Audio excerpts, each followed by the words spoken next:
It's clear now the carbon tax will spell the end of the Playford generator at Port Augusta, the older, dirtier of the two facilities which use Lee Creek coal and provide 40% of the state's electricity supply. What is not yet clear is if Alinta, the company which owns the power stations, will now reinvest in Port Augusta or put a new, cleaner generator somewhere else.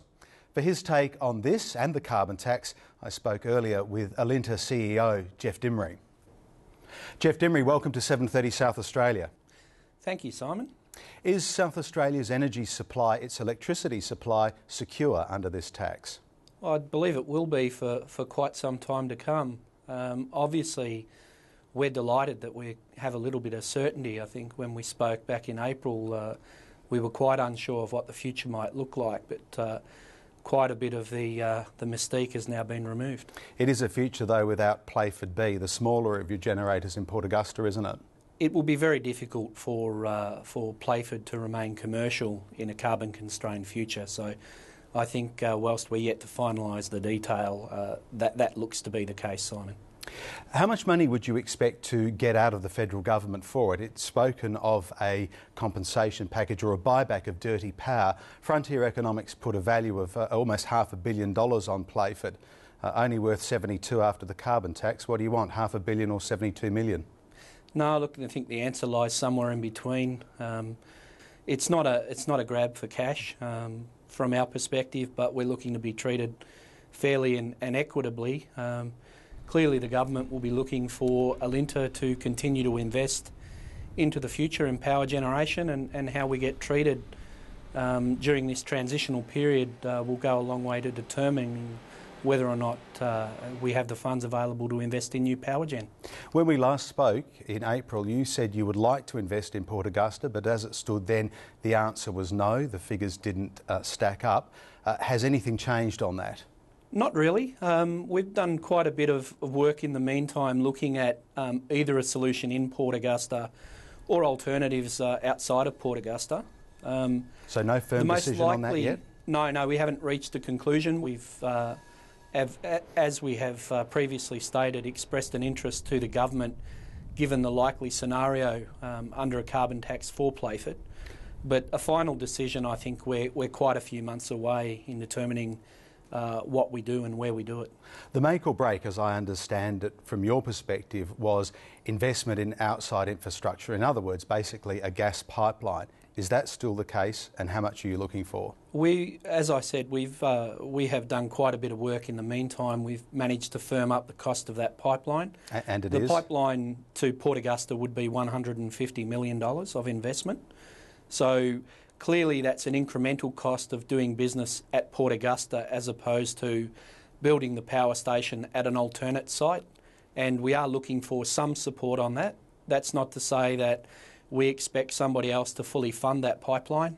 We're prepared to make a contribution, but we're also looking for others to also make a contribution. And that's over and above what you would expect to get for Playford in the so-called dirty power auction? That's over and above what we would expect to get for the closure of the Playford power station, yes. Let's talk about then the future of Lee Creek and in particular Northern Power Station, the big one, the baseload generator. Does that continue on? Certainly that's our plan. In fact, by no longer operating the Playford B power station, we actually have a longer reserve to manage through the Northern power station.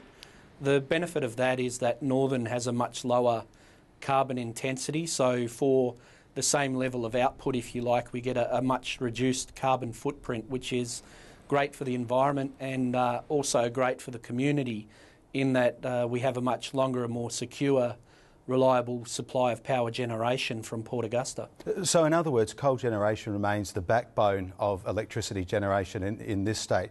You and I will be retired before the Northern Power Station and Lee Creek is, sadly. Well, without knowing, what new technologies or breakthroughs are around the corner, the way things stand today, I believe the Australian community will continue to rely on coal-fired power generation for the next couple of decades, yes. Can I then put a few quick lines to you from politicians, firstly from the Greens in South Australia, that Lee Creek doesn't have a long-term future? What do you think of that? I think that's a really disappointing comment. I think everybody in Australia deserves a fair go, and to write off a whole community based on an ideology, I think, is wrong.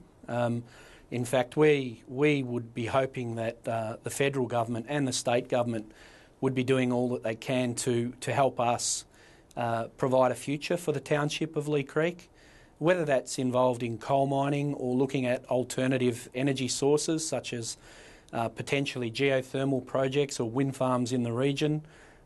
We will be doing all we can with the assistance of government to try and give the people of Lee Creek something to look forward to. Tony Abbott, the coal industry is finished. What do you think of that? I would be very surprised if the come 1 July 2012 the coal industry were to close down. Look, there's no doubt it increases the cost of business for the coal industry. It may be less profitable than it was before the introduction of the carbon tax. And in fact, I genuinely believe that some of the more marginal projects may no longer get off the ground.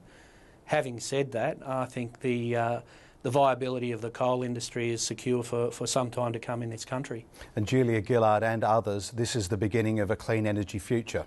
I think it is, actually. How quickly we get there will depend on a whole raft of issues.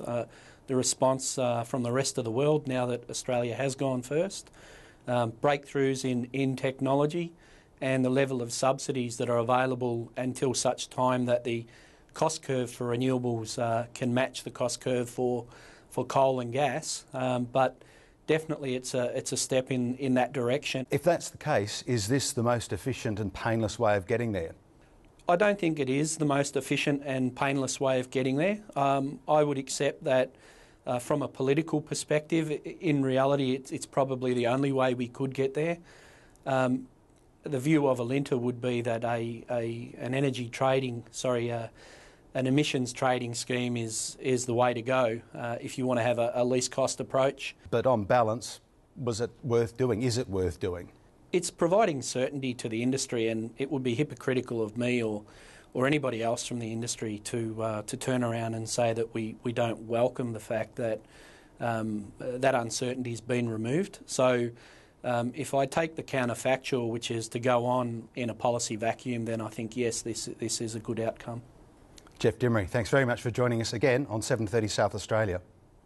You're welcome, Simon.